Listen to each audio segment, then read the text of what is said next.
Welcome to Directly Correct, a POS podcast with Cole and Scott. Today's guest, Ryan Hammond, head of Total Rewards at DataVant. Thanks to our sponsors, Polynode.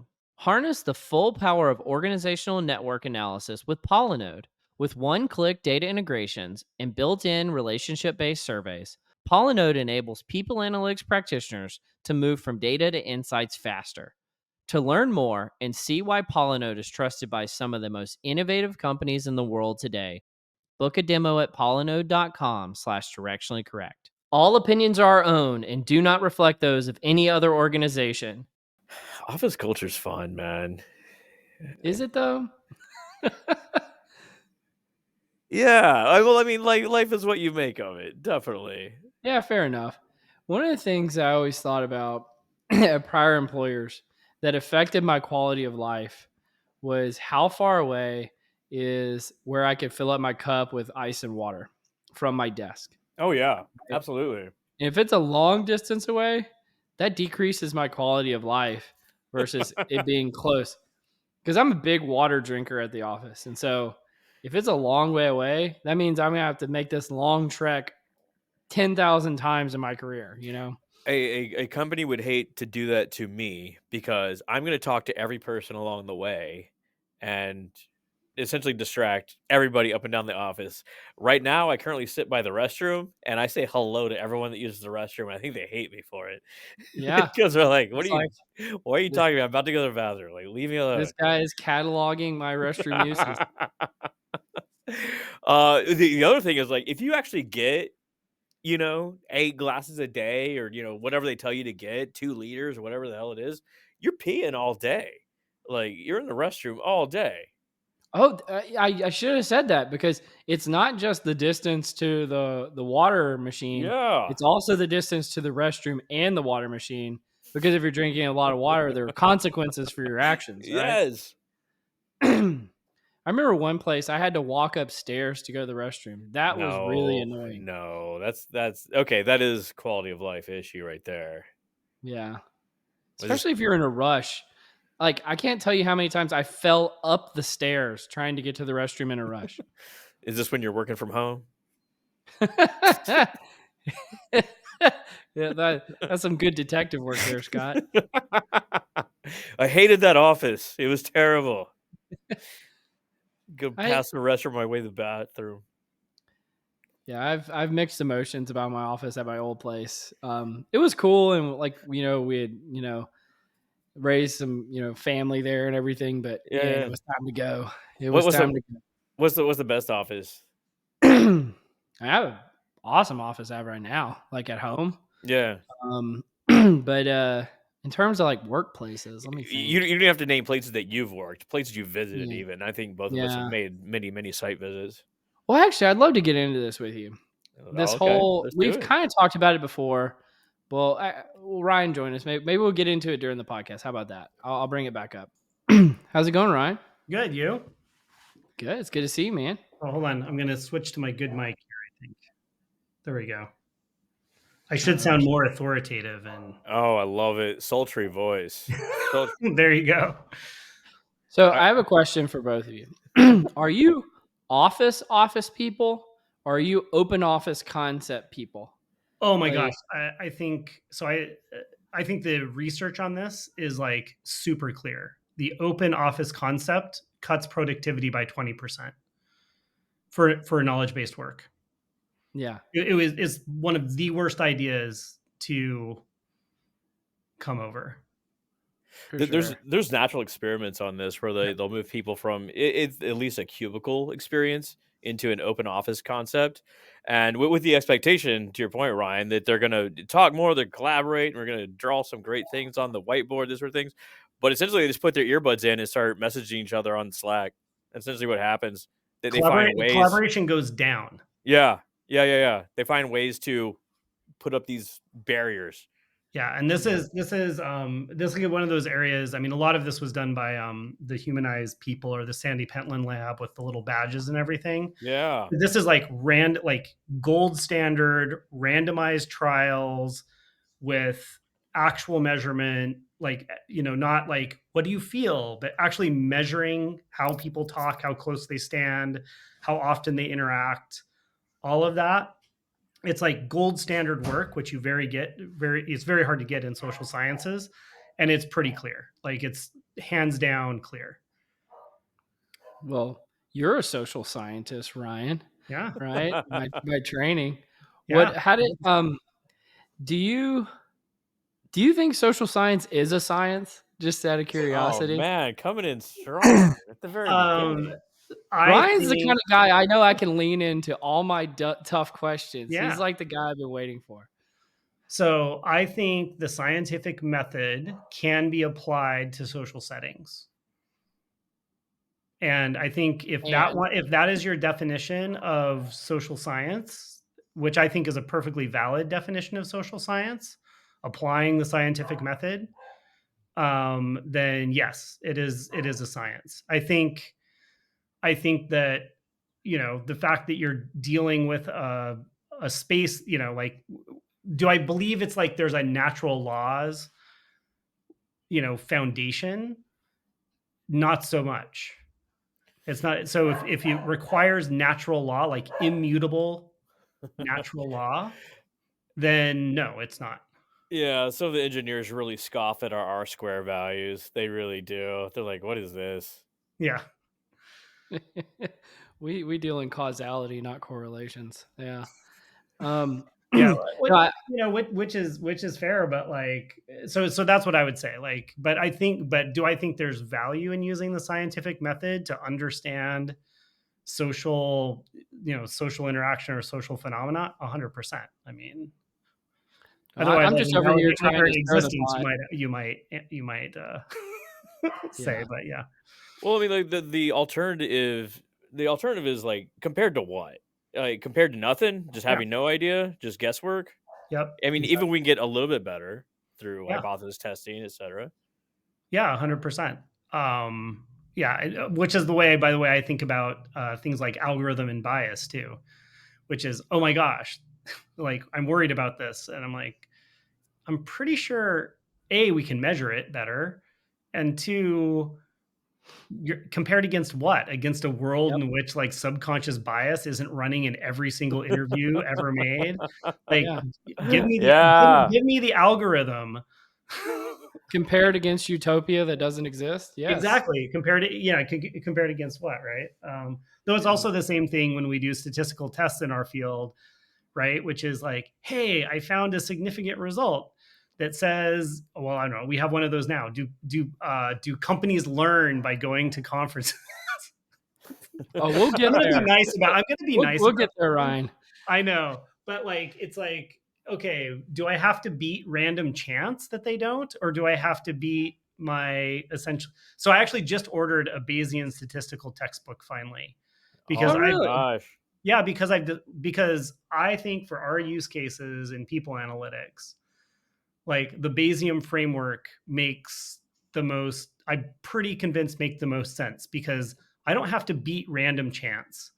I need to Yeah. beat somebody's Priors. priors. Yep. And here's a framework that allows me to either improve on priors, incorporate priors, to try to, measure and do better than priors.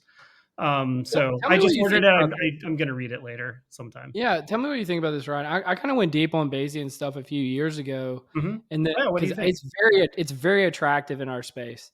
And the thing I ran into with it's it's not that it's unhelpful; it's that there are lack of existing priors in many situations in which we study things, Hmm. and without a credible prior, Bayesian doesn't give you as much lift as you would hope in terms of accuracy of model and predictions. And so I think it is.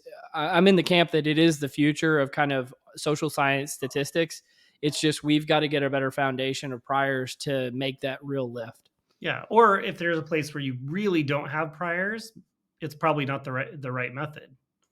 Fair But enough. I, Yeah. I also think, what do you think about the idea that whenever we're trying to influence someone, when I take an analysis to said executive, the fact is their priors matter a lot. in the change management process. Oh, absolutely. Yes. And so like having a analytical system where I could go to them and say, what are your priors about this? I Great. love I've now incorporated it from a change management influence perspective, makes a lot of sense, even if the priors are bad. Oh, Right. I love this concept because think of it instead of like we do a lot of statistical significance testing. It's like, is our result significantly enough different from our customers' priors that they would be willing to act on it? That is fascinating. Yeah, That is what I'm hoping the Bayesian approach solves. Now I need to go read a book and figure out how it really works in practice. And that's why I was super interested, Cole, in what you're saying, where you found the limitation. Okay, well let's talk about that. But I really do think, and going well, we can save it. But going back to my days when we were thinking a lot about predicting risk, like attrition risk, this idea that we could do better than random chance for sure. Now the question is, could we do better than a manager's priors about the attrition risk of their employee? Nope. And the answer is, well, no. So interesting. The answer ended up being, when we can talk about how we operationalized it, or from what we saw, the answer is that it was about equally as good. But if you mix the two, there were literally the correlation. So the core stat here is, so we had individual level identified survey data with both the employee saying what their likelihood of leaving was. Then we had whether they left in the future post the survey. We had our prediction, which came from just externally available biodata. And it turns out that they were both about equally predictive, but they're correlate. You want to guess the correlation between the two predictions? 0.8. Hopefully very low. Try 0.0031. It was like almost zero correlated, which shocked me. Because if you'd asked my prior on the correlate, so Scott's prior was 0.8. My prior as a social scientist was 0.35, because everything's correlated at 0.35. And so when it came in as 0.00, I was like, blown away. This is the beauty of orthogonal data, especially in prediction cases, right? Like you get new insights, new sort of perspectives on everything, where it adds predictive value. And that's exactly what we saw, and was that when you looked at what was happening was, when you cross the two, the predictions went up. The correlate, the confusion matrix looks so much better. And why was this the case? Well, partially because, let's see, I'm trying to remember now.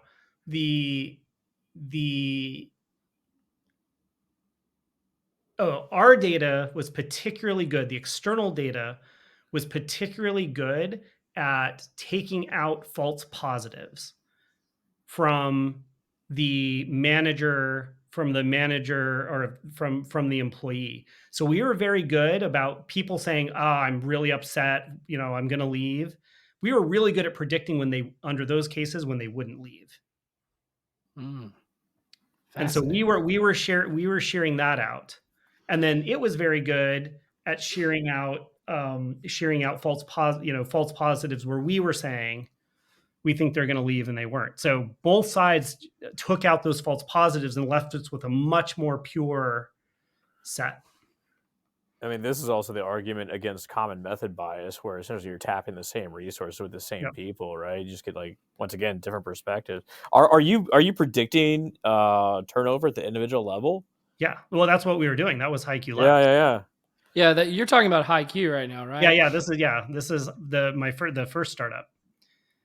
HiQ Labs. That's exactly what we were doing. And I can talk about all the mistakes we kind of made when we were doing it from a market perspective, but could we predict for almost every company, like, way better than random chance? Yes. And then we had this data which we were able to get with this client, where we're better than what an employee knows about themselves. And so you can But only guess whether better now, than intent to stay. yeah, it was basically intent to stay. Yeah. Yeah. But intent to stay correlated with exiting at about the same rate as the external. Yeah. And they're both predictive. Like they both Yeah. have information. Put them together, and because they were zero orthogonal, it turned out that the interaction effect was really good. Now, a third axis would have been, what does a manager think? Because that's a whole other viewpoint that is not what an individual thinks, not what this is saying. They're I like, would I'm necessarily definitely take going to into push account- him out this year. Well, yes, I think we did focus on voluntary exits. Oh, We weren't too okay. crazy. Anyway, Cole, congrats, by the way. Are Oh, thank you. stoked? I am. It's not one of the things we're getting onto today. Okay, well, you're public now. We won't talk about it today. That's fine. Yeah. I do want to actually focus. Let's actually start with the HiQ journey, because you have a fascinating career in people analytics up until this point. And I mean, you guys were trailblazers with both HiQ and with what you guys were doing with Syndio as well. And then you made the move into internal people analytics. And then, now have been going, and I don't want to step on your story, but like getting into like the total rewards compensation and all of that space. Can you talk to us about that journey and what it was like being so early? Because you were very early in this space. Yes. I would say we were very early in this space, and maybe too early. So there's this idea from population ecology, and I'm an org theory person. I think in org theory terms. For those of you who are out there, apologies to the IO psychologists who may not have read this research, because why would you? But Shun The the org theory non-believer. people are like, like endangered species out there. Just I like know I very have few. to keep reminding people, it's not all roads lead to IO psychology, and this is a good example why, right? Which is this idea of thinking about, there's this early period where being unique, you think it's like, hey, we're doing something no one else has done before. We have this unique offering in the space. Like, we should be able to sell this. And what we learned in HiQ Labs is like, well, if you're too unique, if no one else is selling what you're selling, you're not legitimate. Yeah. It's like why is no one else buying this? Like, and we were very much on that bleeding edge in what we were doing. And we weren't recognizable as, something that you would buy. There was no budget for us. We were all selling on people's discretionary fund budget. And those things were very difficult. Those were very difficult about HiQ. And so for those Well, who can may I not jump in know, here, Ryan? Because I actually had the experience on the other side of the table from that, which is I was bringing you guys up to my leaders and saying, look at what this company is doing. And I couldn't convince them that we should look at you all because it seemed too radical, yeah, and so it was very much a challenge unless it's seen like within the Overton window of whatever we're doing in people analytics. that's right. And so being so early, you need this. I much rather be in a place where there are 5 or 6 like me. And so I think when I talk to people who are founding things in people analytics, or founders in other things, and they're talking about how unique they are, it's like, wait, actually, if you're thinking about a space to go into, it's actually good to go into a space where there are other players doing what you're doing. You actually want to be in RFPs where there are 2 or 3 other legitimate actors for them to choose from, and just try to win those. Because if you're on the bleeding edge, unless you are saving people unambiguously a ton of money, just unambiguous amounts of value, like right out of the box, which is very difficult when you're doing anything in the social sciences, you're just not legitimate, right? There's no priors. There's no Yeah, priors. there's no priors to go into. And the choice that we had made about the product we went to market with at HiQ, which is this idea that we could provide attrition risk insights even down to the individual level. Part of that was, is this creepy? And I will say that I think we learned quickly enough from feedback, which is, hey, we need to think carefully about what we're offering. And it turns out that if you could provide attrition risks in interesting buckets that were not individually identifiable, like by skills, for example, what skills are at most risk in your organization, what job categories, things like that. People Yeah, are much this is what I was trying more, to get at yeah. earlier. Like providing just individual level attrition risk is like really kind of a dangerous game because you set up a situation where like a manager has to go to an employee and have a really awkward conversation with them. Well, but this was one of the other questions in HiQ was the immediate assumption was, oh, the attrition risk you're giving me is you're telling me whether this person is an active job seeker. But for those of you who don't know what HiQ did, and you can go read some of this because we ended up being a court case that almost went up to the Supreme Court. Yeah. Um, for And data feel free to reasons, get into that if you want to, Ryan. We'd love to hear I about mean, it. but what we were taking were people's individual professional profiles, and you ask yourself, like, if you say take a LinkedIn profile for example as one potential source of data, um, you know, I Somewhat feel like that's could, central to the story. um, Ugh. or Indeed profile, I might add, an Indeed resume or other places. But when you have a public facing professional profile, and by the way, I want to make clear, like, we didn't ever go after any data like Facebook or not people's yeah. non-professional social media, for example.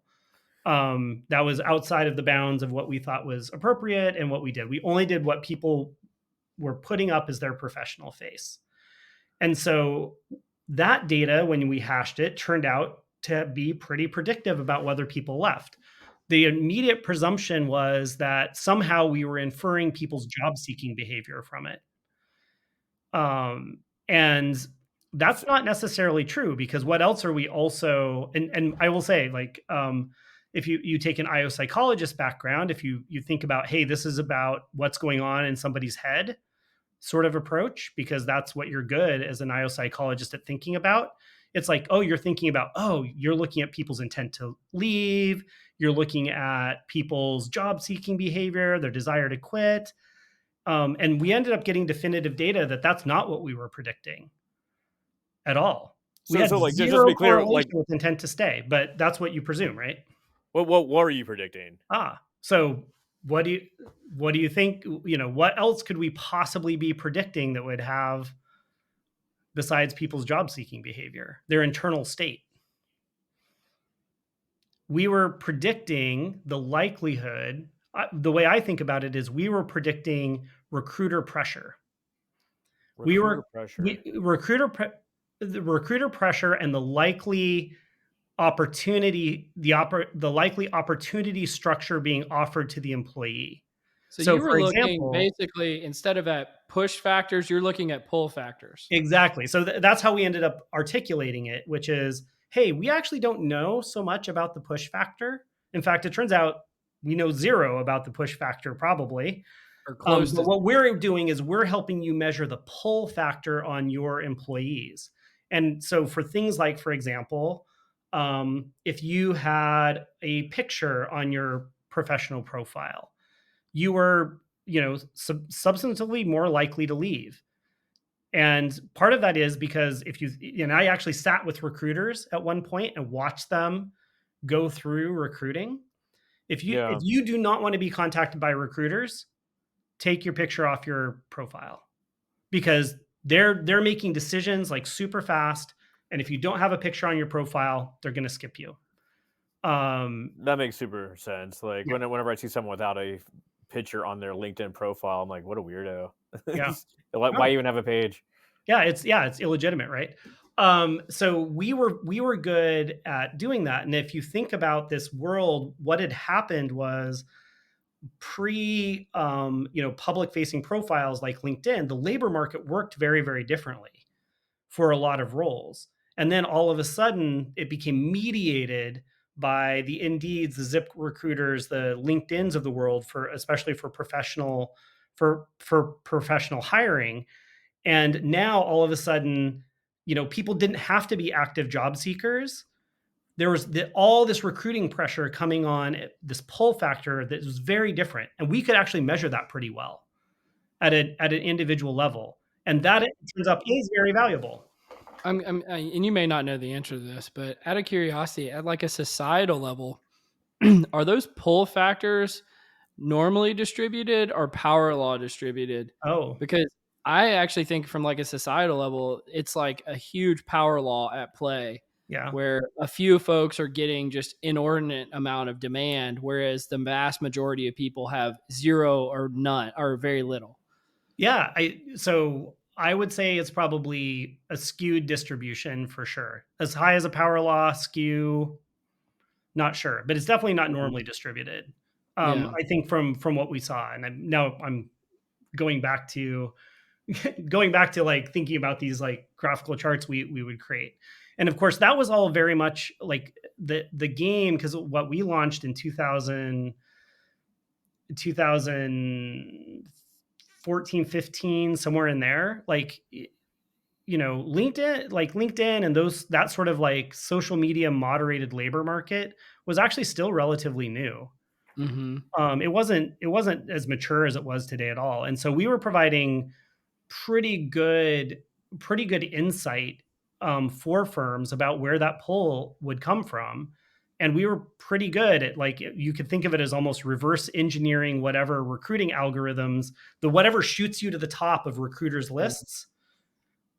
We actually were capturing that pretty well. So it's almost like we weren't reverse engineering the algorithms, to be clear, but what we were doing is taking the correlations that those algorithms were creating about people's actually likelihood to leave.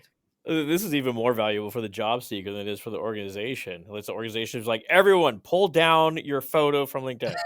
Like, Yeah, I don't. mean, yeah, no, and actually, there was at some point a discussion about, hey, if we have these insights, should we sell these to people Yeah, about, here's what you to do to maximize absolutely. You your want a recruiter. job? Here's what you need to do. Here's the 5 steps. I started like a mental stopwatch the second that Supreme Court case came around, or almost Supreme Court case came around, to see when is LinkedIn going to try to create their own product that does this. Yeah, well, I You know, mean, 'cause- look, they should have bought. I mean, talk to someone like me. I think our surprise was, why didn't you just buy the team?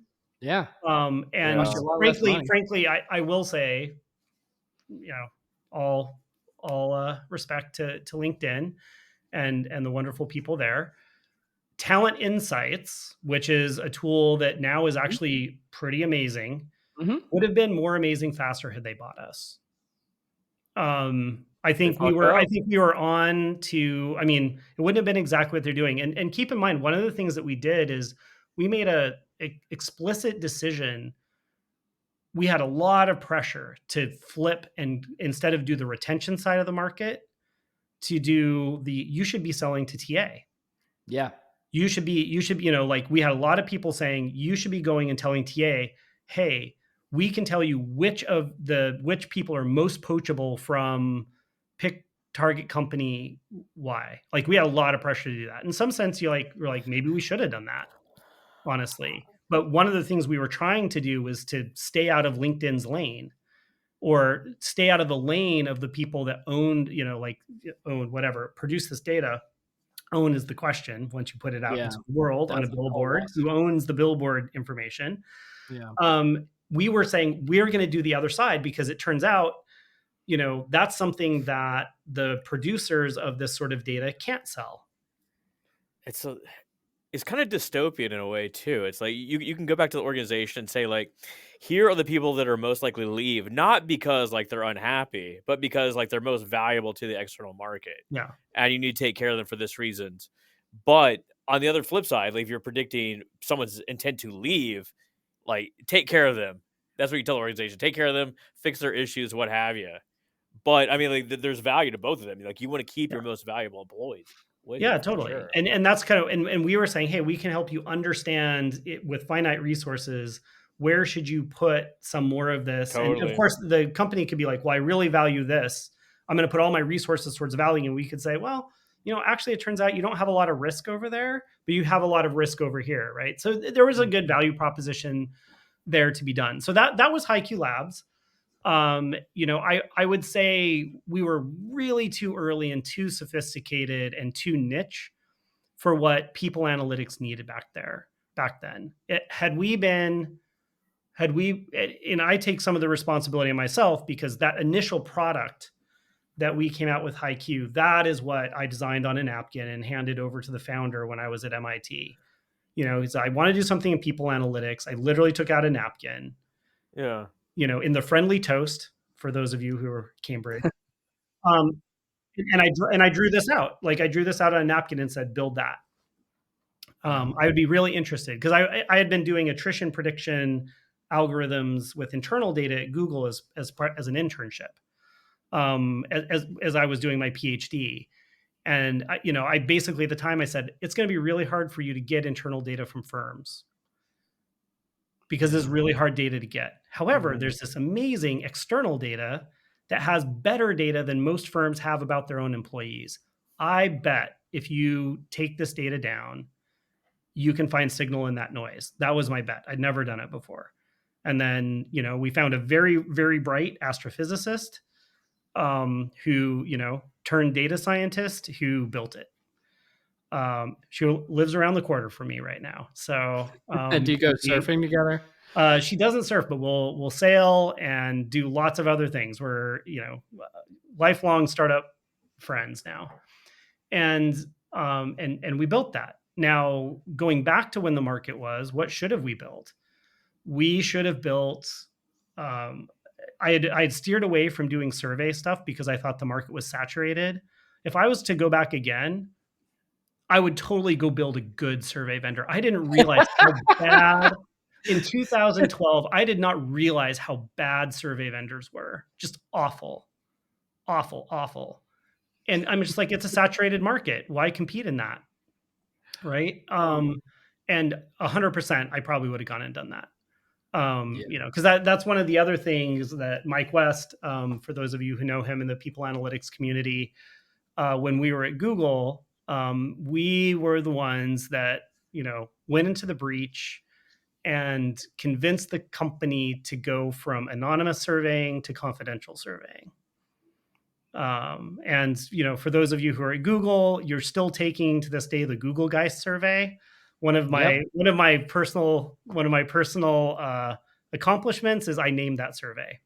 So Google Geist, I think we had the person who leads that survey on a while back. Is the Google Geist name, but so think about it. Like, at the time, had I sat back and said, well, someone just came, what would you build?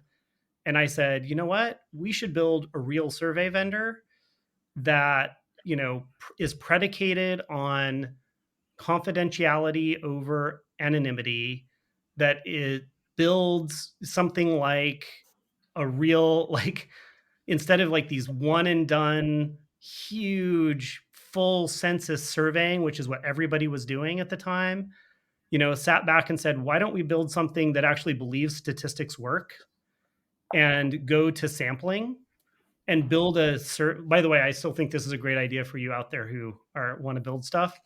Go build a survey tool and vendor that is predicated on the idea that instead of one big, huge census survey, you want to run sophisticated survey sampling, and repeat and pulse surveys and that sort of thing. I do think there's some things like this out there now. Finally, that's what I should have maybe done in 2012. Same idea. I mean, the idea was running around my head, but I thought the market was too saturated. Instead, Ryan, you live and you learn, man. Because everyone has a budget for that. Well, I didn't mean for us to spend so much time on HiQ, because I feel like you're much broader of a. You're going to edit this. Okay, like layout. Let's move on. And then tell me about Survey Monkey.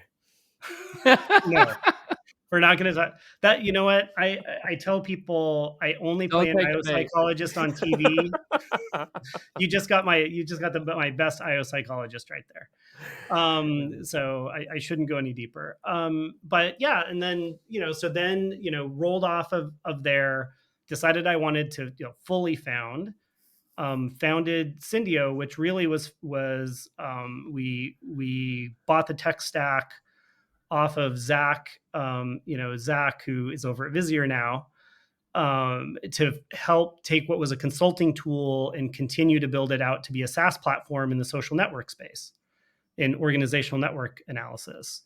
And I think as Zev and I had started to do that, the same pinging came up, which is this too early? Is this too early for what people are willing to do? The sales cycles were feeling long. They were feeling complicated. They were feeling like people are like, "Ugh, I'm worried about this." And as we were going through that process, we decided to say, what else could we build and sell that would feel like it had shorter sales times? And given Zev's background in labor law and his amazing connections with lawyers, he had been running the a consulting part of a law firm that was doing pay equity analysis. It's one of the first things I built as a people analytics professional when I first 20 years ago, when I started my career internally for a company. We said that shouldn't be in the hands of consultants. That's expensive. It's slow. And all we have to do is productize multiple linear regression. Well, the funny thing is how that concept is a whole vertical in the HR tech community now of companies that do just that.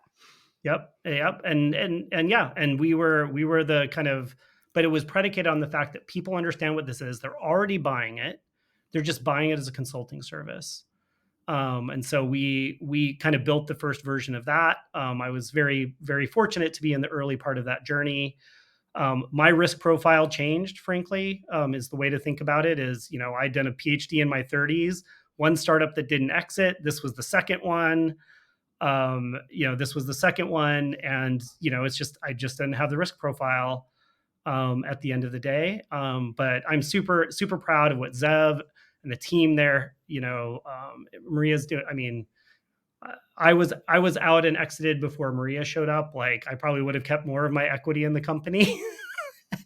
had I known such a wonderful, amazing person would show up to lead the charge there, and they're just doing amazing, and it created a vertical. But then that started my rolling on and building these things out internally for companies at Pure Storage. Did a stint at Nike. And then right now I kind of broadened out. So I've gone back to my total rewards compensation roots. Also kind of running HR tech for Datavant. That is fascinating, Ryan. And I feel like you're like, if there was like a history lesson of people analytics, you're not a founding father, but you're definitely like, I don't know, like this is probably the wrong analogy, but like a Henry Kissinger, like a guy behind the scenes who's making a bunch of stuff happen. I really prefer founding father over Henry Kissinger. Can I just say? Can I put in a vote? This is strong praise coming from Cole. He's the people analytics hipster. Oh yeah, is Henry Kissinger hip again? I didn't know. No, I'm just saying, like a guy behind the scenes that was making stuff happen. Oh, yeah. Well, I think if you think about back to that era, I think if I look at who our HiQ customers were, that looks a lot like the founding fathers and mothers of people analytics. Yeah, exactly. RJ, I mean, a lot of the people you would recognize, they were in there with us trying to innovate and push. Facebook was our first client. Yeah. What's the next big thing, Ryan? Well, so right now, in people analytics, like what do I do? Hey man, whatever you got, really. But so one thing that, what's consuming me right now is a systems implementation. So like, I own an HCM systems implementation, and oh my gosh, like, I'm sorry. Yeah, and look, I say that in the sense that these things are hard and they're complicated, and they're hard, they're complicated. They can have significant impacts on people, positive and negative, and they're bumpy. They're always bumpy. They never go to plan.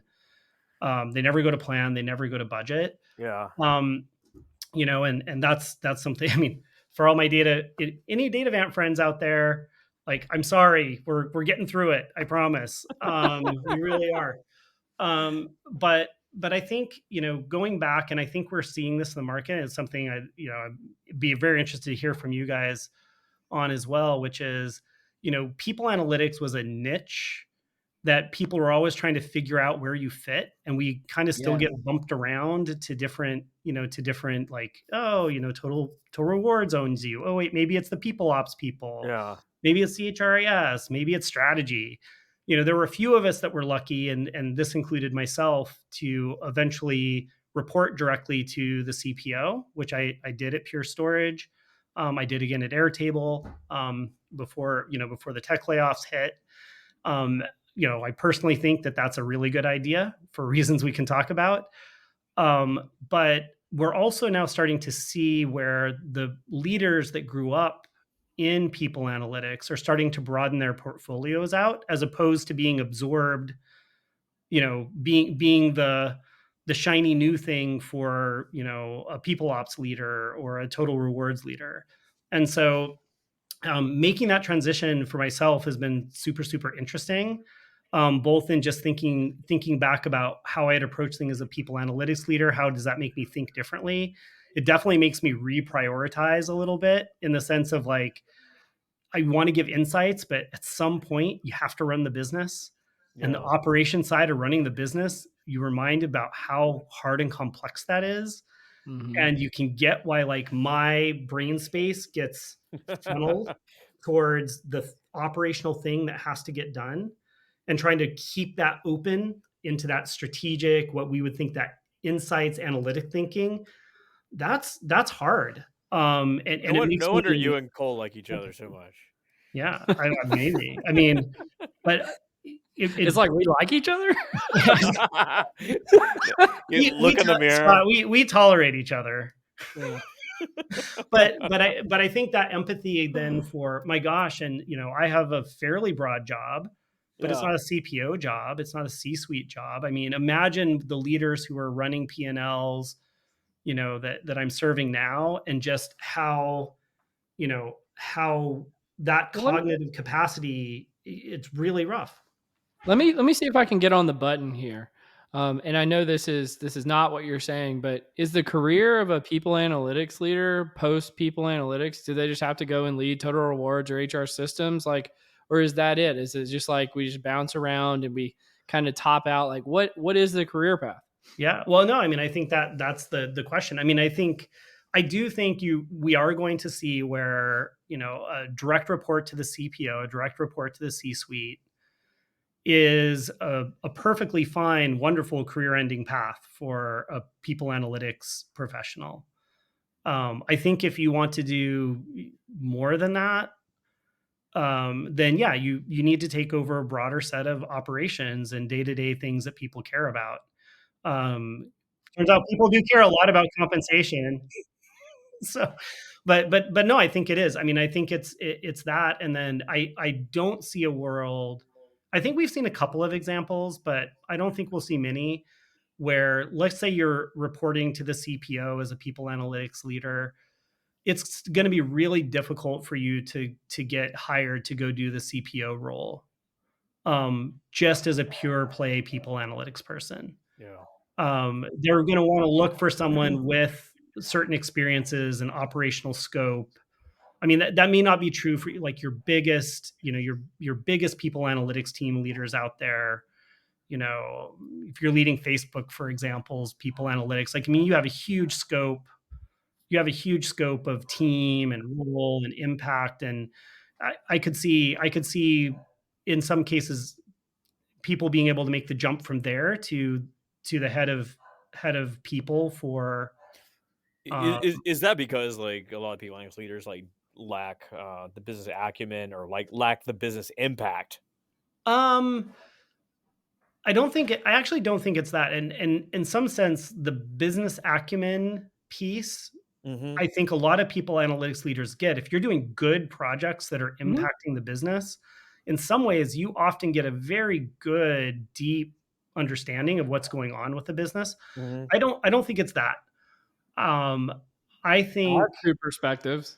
One, we haven't been organizational therapists before, like HRBPs get to do, and we don't have the deep comp background that is necessary to deal with the board. yeah. Those are the two things that hold us back, in my opinion. Hmm. Yeah. Well, and if you think about what they're looking for at those levels, I think uh, the and again, they asked this about like certain people analytics leaders and part of the role. Like, are you good at managing up and managing executives and Yeah. consulting and being Mhm. seen as a thought leader? I think you can actually get that as a people analytics leader if you're doing high quality projects Sure. for leaders. Do I think the market recognizes that as well as they should? Maybe not, right? Fair. And I think I think for the CPO role, the traditional way that the market has worked has been, are you a senior HR business partner for a very big brand name company and that's a great pool to fish in because they bring a lot of skill. I think one of the things that we're seeing in that market though is there's more and more like your first job as head of people for a company of any size is almost always going to be a systems implementation, or it's going to be defined by systems implementation and building core infrastructure to make the firm scale and run. Oh yeah, that And makes total sense. I think the market has come to understand that people that have just done people business partner roles have very poor mental models Yep. about how that works. And so you're seeing more and more people being more and more value placed on things like people who led people ops or people who have run total rewards or people that have owned the HRIS system in some way. I think that has kind of now filtered through. And that's a place where people analytics people are actually pretty good and can compete. And where going through people analytics makes you very system savvy by default. That is fascinating, Ryan. And I think about this. One of the things I really appreciate about you is you cut through all the BS, of having these type of discussions, which is just fascinating. I'm wondering, what did you learn when you became, instead of the startup founder that is trying to sell into these type of functions, when you were leading these type of functions but pre kind of total rewards? Like, what is the wisdom you gained? And I mean, what's the wisdom that you gained from org theory too? Just out of curiosity. Well, I mean, I just that's the filter I see the world, right? Yeah. Like anybody that has a PhD or whatever, strong educational background and whatever, it's the lens through which we see the world.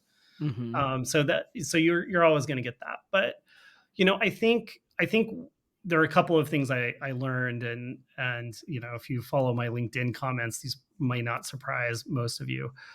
But one of the things as a people analytics leader I learned is you should never build your own system. Like that's just you shouldn't do it.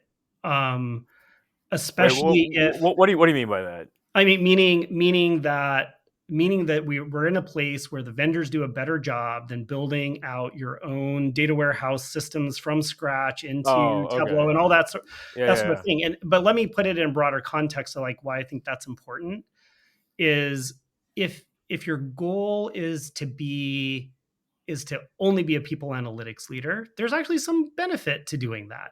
You get a big team, to be yeah. honest. Right. Like you get a big scope. Like you get super control over kind of what you build and there's some benefits to that.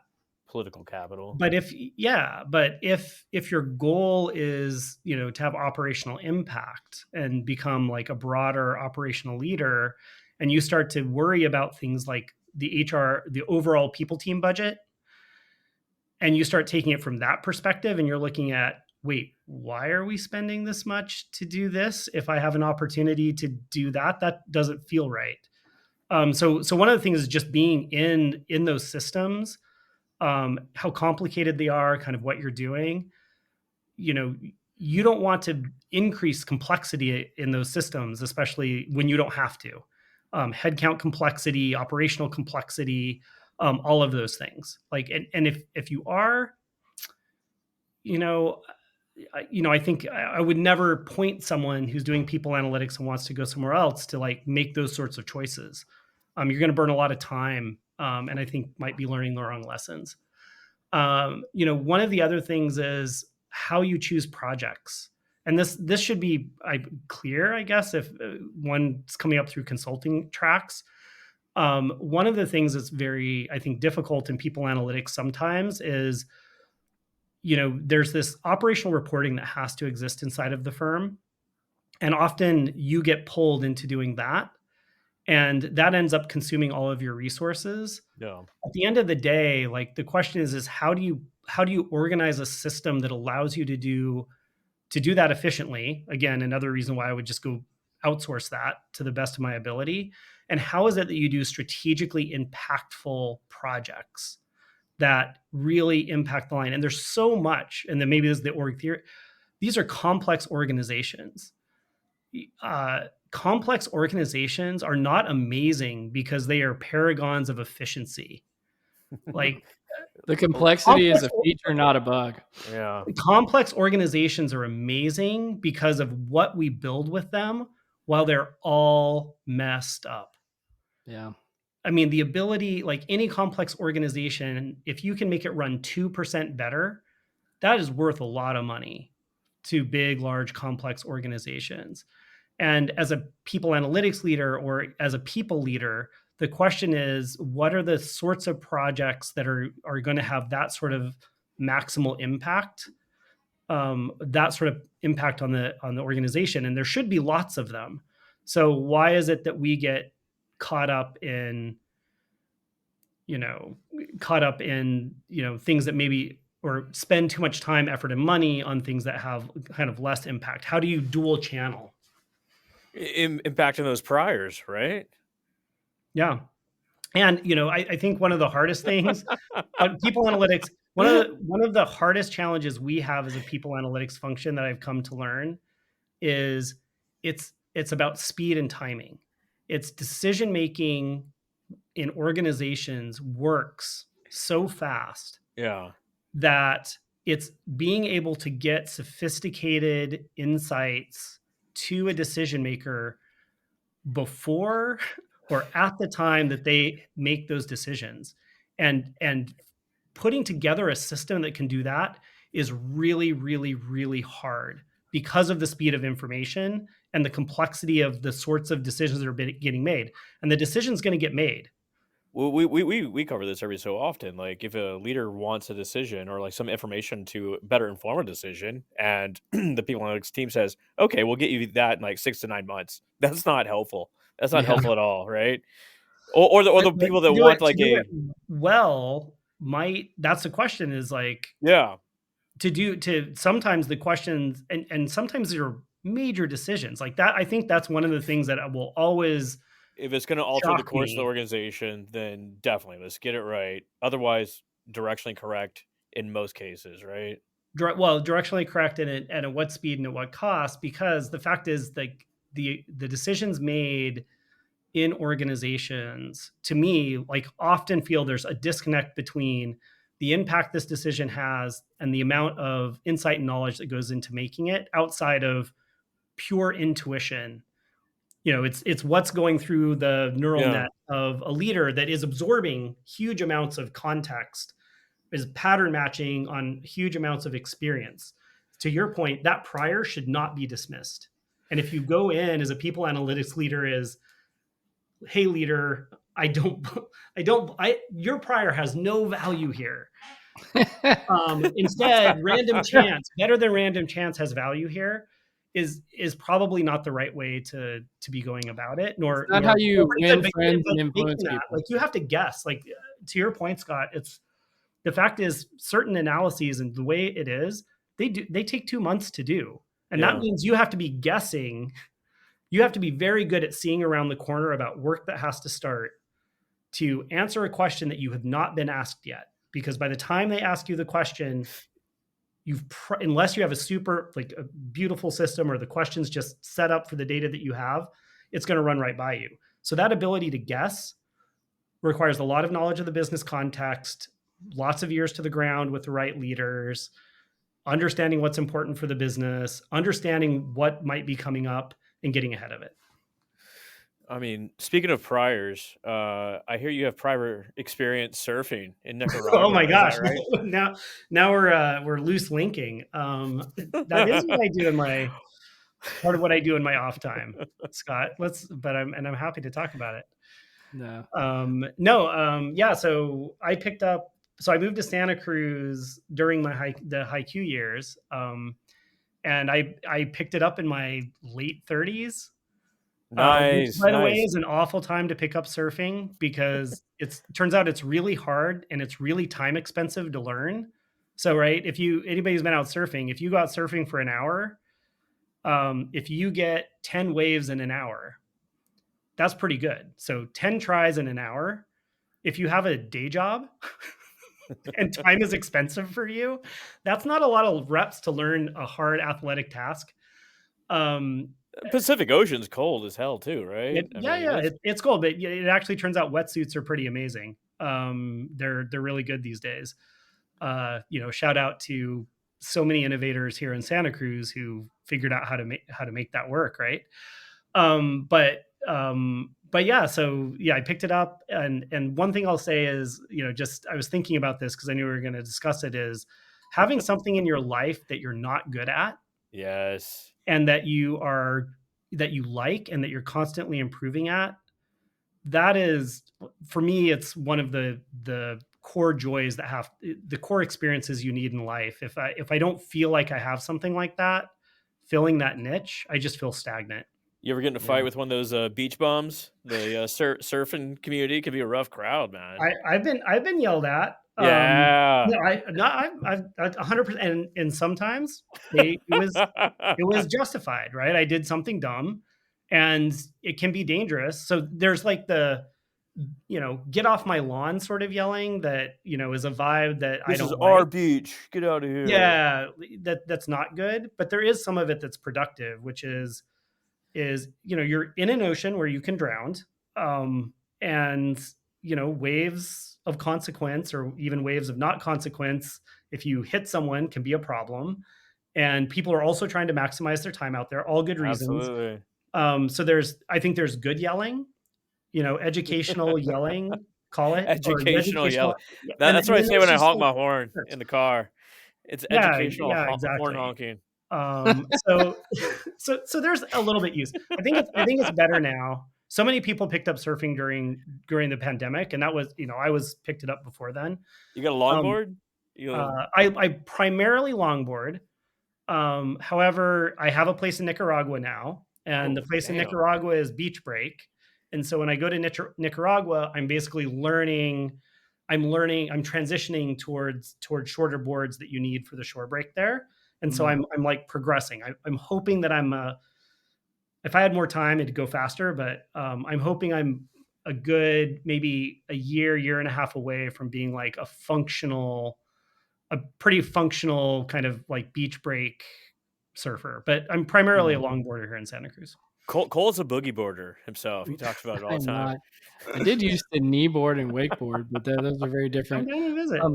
I do have one last question for you, Ryan. I think you're uniquely positioned to answer this question just because I feel like the general theme of the podcast so far is you've been early to things, right? You're a trailblazer. You've been in those spaces before. Where is people analytics going or should be going that it isn't, that is the next kind of Rubicon to cross for our field? It's a good question.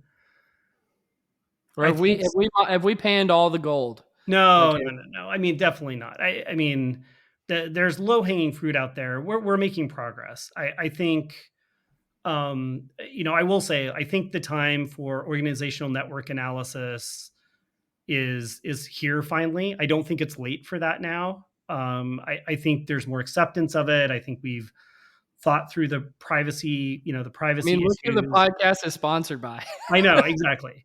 Look who the podcast is sponsored by. So I think there's a huge amount to be done.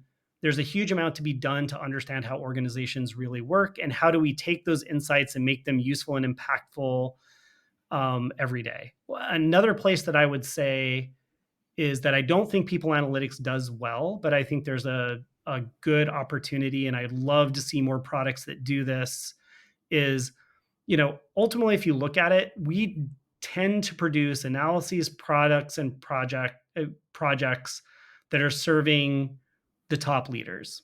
Yeah, absolutely. And I think there's a more organic, bottoms up impact we can have when we think about how do we productize things that help employees be more efficient and effective and productive? How is it that we provide far better products to teams to Yeah. interact? And I think there's a huge amount of social science that we know Yeah, that absolutely. we just have not figured out how to productize in a way that provides those impacts at that more organic level. So I would say that is a huge area of opportunity. I think there are good examples of people trying to do it.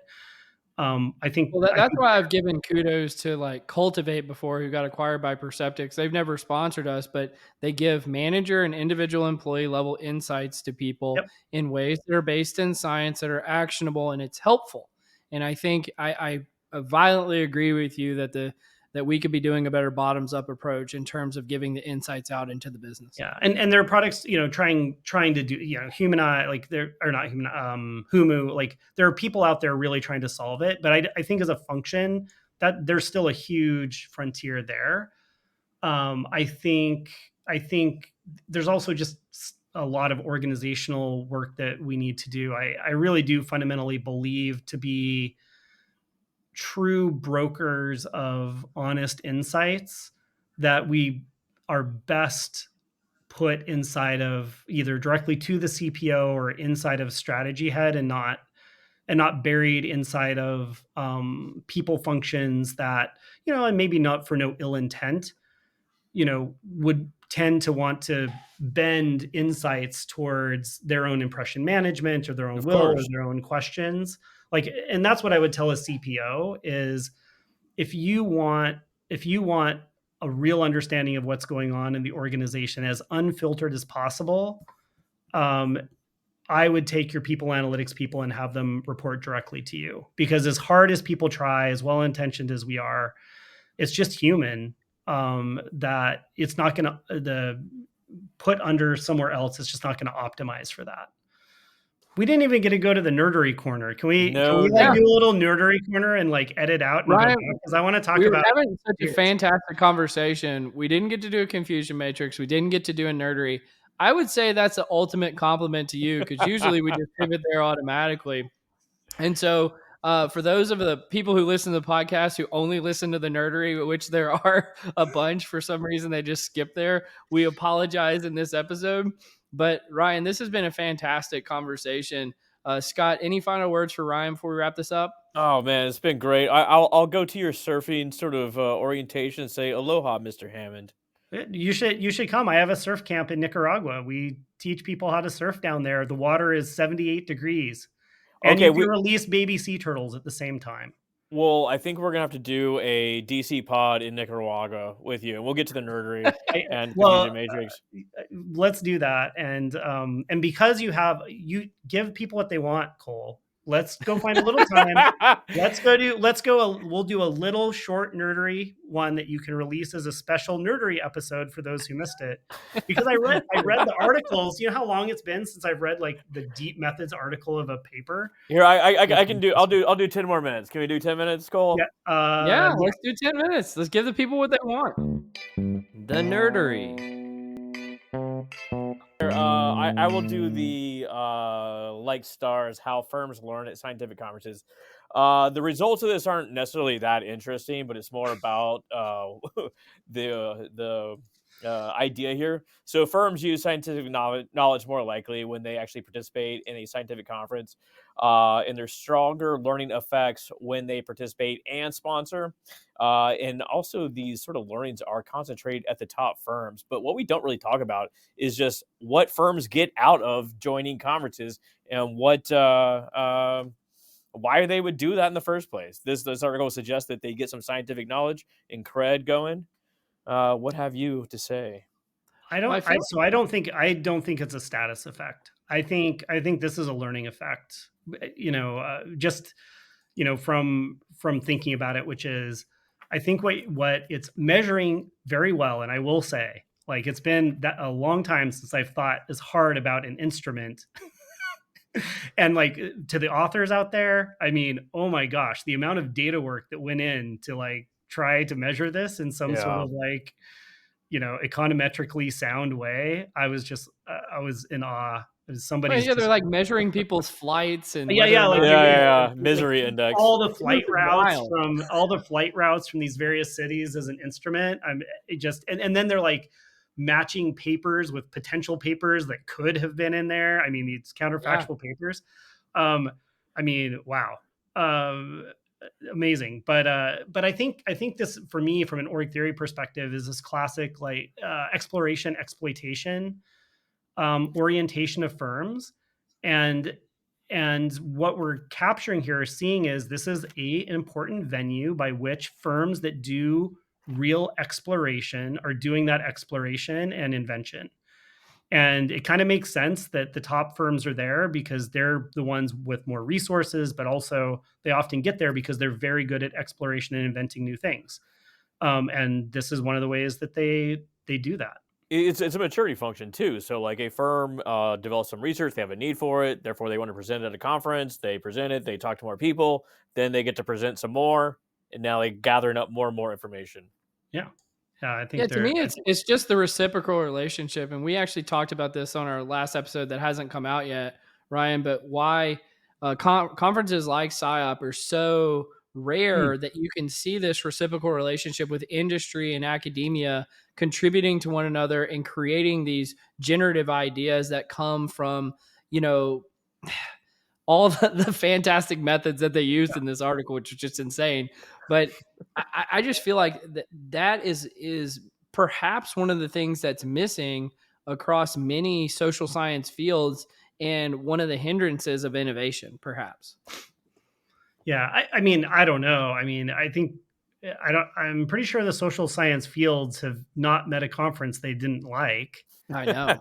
I mean, do I think that we should see, and this is a normal thing in academia, especially academia conferences, and some places where I think industry conferences can excel, is the cross pollination between the cocktail parties. I think org theorists would really find value in going to PsyOp. Yeah. Mhm. I've never been to PsyOp, by the way. Sorry. You should I come. also think, I know I should. I also think that IO psychologists would find huge amounts of value in going to conferences they don't usually go to, strategic management conference, or kind of org theory conferences. They all kind of meet at Academy, but then they all Enemies go off to their It's own a little corners. And diluted. so I think that would be, and then industry conferences, we get a little bit of a mix. But yeah, that's what I'd say, is go to a conference. It's fun to go see your friends because you're all in the same cocktail party. But go to a conference that you don't usually go to, or when you go to Academy of Management, go hang out in the sections that are the opposite of where you are. If you're macro, go to micro. If you're micro, go to macro, and you might just find something super interesting to do. That's been my personal one, is to see if we could get IO psychologists and economists to do more together. I think that both communities have a lot of and there's a lot of orthogonal research in both that I think could really contribute to a greater whole. So that's I'm definitely pretty interesting. sure people won a Nobel Prize for that, Cole. I know. It's like But behavioral. I mean, it's a good example. I Right? get it. Behavioral economics come from exactly that cross. I don't And know. probably one of the best things that happens to Feels like a the one-hit field. wonder. Yeah, I mean, one of the best things that happened to, Yeah. can I tell a brief story and then we'll move to the next one? So Sure. when I was doing my PhD, I had a friend who was doing his PhD in finance at Harvard at the business school, and he came one day to our game night, and he's like, I just had this really interesting discussion with my chair, and he was like a second year student at this point, and he's like, my chair came in, handed me a sociology 101 textbook, and said to this finance guy, your dissertation is somewhere in here, go find it. That's fascinating. Isn't that a cool story? Yeah, that is. Yeah, I Shout mean, out. I'm also curious what game was being played at game night. We're a midweight Euro strategy game, so we were probably playing Agricola. did you have a girl show up? We were both married at the time, so we actually had multiple women at the game table, Scott. Oh, I don't It know. was only because they had to be there. Ryan's a No, liar. it turns out we married well. So let's talk about beards real quick. Oh, okay. Okay, I do have something I want to say about this one, but Scott, right. go ahead. Where are we at? The effects of facial hair manipulation on female perceptions of attractiveness, masculinity, and dominance in male faces. So, sorry, it's been a couple weeks since I actually read this. They essentially asked, I think, female college students, and they gave them 5 levels of male beard faces, all the way from clean to full beard, and they found that light beards were considered the most dominant, while light stubble was the most attractive for short and long-term mating. And I was told, Ryan, that you were going to have a beard today. I think Cole lied to me. So. Yeah. Well, I will say, after reading this, I felt a little less bad about, being an all remote Zoom worker who every once in a while shows up with light stubble instead of shaving because I forget. Yeah, Ryan, you're a catch, man. You're attractive. I mean, well, so here was my first thought. Here was my first thought. Besides thinking, like, did Cole read this when deciding his facial hair? He wrote it. Might as well. Is if you read into it, who did they do this with? They did this with a very nice set of 20-year-old girls in a northern, I think, Cardiff University. And so the sociologist in me asked the question, if you replicated this at Portland State University, would it be the same? Like, if you went to Portland and did this with, a panel of women in their 30s, does the full beard win out? This is absolutely low tier research, but it's fun, and that's why it's here. Is like the guy with the ZZ Top beard the most dominant? I mean, like the Viking beard. In Portland, you might assume that is true. Shout out to my Nike friends in Portland, but oh yeah, Beaverton. Yeah, I've got a guy on my team who I won't embarrass, but I finally met him in person for the first time because we're an all remote company. And the moment I met him, my first response, and I told him this, was, "You are what every man in Portland aspires to be." Just a I mean, and it's authentic. I mean, he raises goats on the side. I mean, he's like I was like, and this was the other side of the country. I was like, yeah, this is awesome. You're awesome. So it sounds like his male face was displaying a full beard, considered most masculine, aggressive, socially mature, and older. So that sounds good. Yeah. Nicest guy, though. I don't know why I would think about that. But I mean, this is replication, right? It's replication. I want to see this replicated in different social. There's no way this would hold up to like a universal, like, go around the world and study this type of science. But yeah, well, the funny thing to me is, in reading the paper, nowhere did they make that distinction. That was not in the limitations part of the paper. That this was like, the limitation in the paper was, we didn't study women over different parts of their menopausal cycle or something. And I'm like, really? You think that's the limitation here? Yeah. Not Anyway, the there you go, only nerdery corner. But males sample size. Like this is like barely scratching by. I know. It was, so I was trying to figure out why you chose that one, but that was fun anyway. It was supposed to be fun. Yeah, absolutely. All right. All right. Well, I think we've sufficiently quenched the thirst of the nerdery folks. But Ryan, this is fantastic, and Scott, I'll give you the final word again before we let Ryan, exit us. Aloha, Mr. Hammond, once again. Aloha. Yeah. Okay. We'll talk. They don't say that in Nicaragua, but yeah. No, they do in Fast Times at Ridgemont High. That's right. Oh, okay. We're in Fast Times. Okay. Perfect. Aloha. Macaulay. All right. What do they say in Nicaragua? Let's see. My Spanish is improving. What would you say? What would you say in Nicaragua? I'll come back to you on this one, Cole. All right. I'm at the end of my I was room. trying to give it as an exit to the podcast, but we'll figure it out. A la próxima. That's what I would say. A la próxima. All right. A la próxima to all today. And you've been listening to Directionally Correct at People Analytics Podcast with Cole and Scott. And to today's guest, Ryan Hammond. Thanks so much, Ryan. Thanks so much. Hey guys, Directionally Correct is dedicated to you, our listeners, to help educate and entertain you on how to effectively do people analytics. By supporting this podcast, you are helping us continue to provide valuable insights and knowledge to our listeners. Please consider becoming a patron of the podcast. You can find the link to sign up in the show notes or at patron.podbean.com/directionallycorrect. Thanks for your support.